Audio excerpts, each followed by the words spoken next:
মানুষের ভালোবাসা যে কোনো সীমানা মানে না, তার প্রমাণ সংসদ ভবনের দক্ষিণ প্লাজা।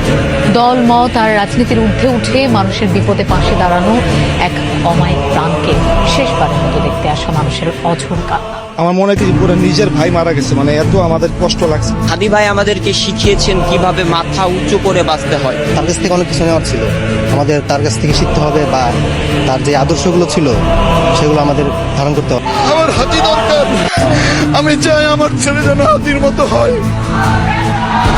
এই দেশের জন্য হাতি দরকার, আমি আমার দেশকে ভালোবাসি, আমার দেশের জন্য হাতি দরকার, এইটুকু বুঝি।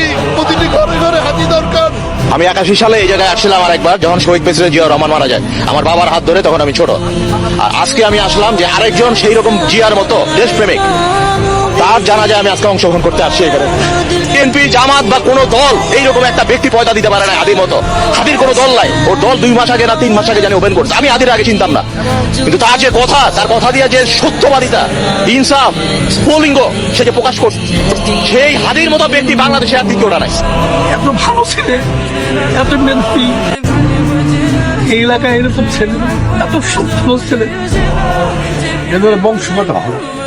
সবাই যখন মৃত্যুটাকে ভীষণ ভয় পায়, আমি তখন হাসতে হাসতে আল্লাহর কাছে ভীষণ সন্তুষ্টি নিয়ে পৌঁছতে চাই যে আমি একটা ন্যূনতম ওই জীবনটা লিড করতে পারলাম, যাতে একটা ইনসাফের হাসি নিয়ে আমি আমার আল্লাহর কাছে পৌঁছতে চাই।